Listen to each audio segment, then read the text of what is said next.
संतोष कुमार होता दिगापड़ा जगन्नाथपुर शासन ब्रह्मपुर रोचु आईसु ब्रह्मपुर कौन अनुभूति अच्छी आज्ञा कौन अनेक जीवन काल भर अनेक अनुभूत रही। ओं पतित पावन देवस्तं सर्वपाप प्रणाशनं मुख्य द्वारे स्थित देव भक्तानां त्राहि कारणं नीलांचल शंख क्षेत्रे सर्वदेवी उपासितं त्वमेव श्री जगन्नाथ श्रीक्षेत्रे पतित पावनम से जगन्नाथ होउछन्ति आमर आध्यात्मिक मार्गर उन्नतिर पथिक पतामितांकर पथिक से बहुत अनुभूति भितर गुंडीचा यात्रा को आसुचु आमे से समय आम सब आसिकी गुंडीचा मंदिर पाखे बस स्टाण्ड रे पहुँचार एपटे सीधा रास्ता जाणी बस रे पलि आसार ना चली चली पलि आसार यही प्रथम थी गला थर गुंडीचा यात्रा को आम जाइए पहुँचलु ये जो आमर ब्रह्मगिरी रास्तार आसलु भसा पोल देकर आसिया बोली सब विचार करके देखिए भसा पोल बोली आसलु आसला बहुत दूर से आमको ओह्लैदेले आम से गहरी से रास्ता जाणु केमी से पहुँचिक आम प्रभु दर्शन पाइबू ये विचारटा मन भितर थाए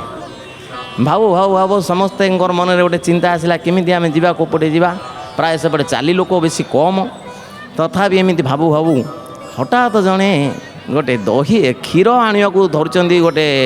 केन भाया कहले कौटिकी जी आमको आसी पचारे आम कहलु आज्ञा जगन्नाथ गुंडी आमर श्रीमंदिर आगू जीवु से गले आम जान जो रास्ता पलैबू यही भावना पचारे से कहले मु तो जी से पर्यंत से हम हाथ धरिकी से प्रभु आणला भाया एपटे आस कही कही कही कही साफा से जगार आणिक आमको सिंहद्वार पाखे छाड़े एवं सेठू सी गले कहले मुझे जाऊँगी क्षीर आने को आपड़ जातु रथ दुसला अल्प बाटे रथ थे आम जा जगन्नाथ को सेठी दर्शन कलु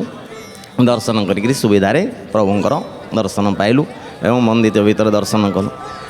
आज आमर देढ़ सासु जनकर देह विशेष असुस्थ है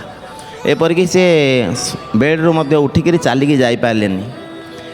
कौन करेंगे आम घर टी आसिले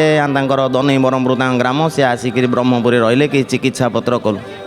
आमर स्त्री कहले कि जगन्नाथ को बाना बांधुन समस्ते द्वारा आरोग्य होती आम शुणुचु अनुभूति आ तू मन में चिंता करे मो देह जदि किंचित भल हम मु बाना बांधि से प्रकार सी मनस्कामना कले कर जो चली पार नथिले किछि किछि किछि किछि इम्प्रूव होगी वर्तमान अल्प अल्प चलिकी से जापे औषध पत्र खाई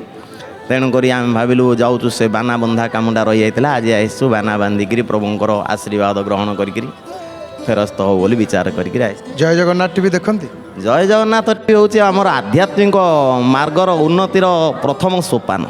जय जगन्नाथ टीवी एवं नमिता अग्रवाल भजन जनान इत्यादि आम सब जहाँ रेडियो रे शुणु जहाँ टीवी रे देखू ता पाखे आम छोट मोबाइल की रेकर्डिंग करी बारंबार आम मन को जोटा आसे आम शुणी था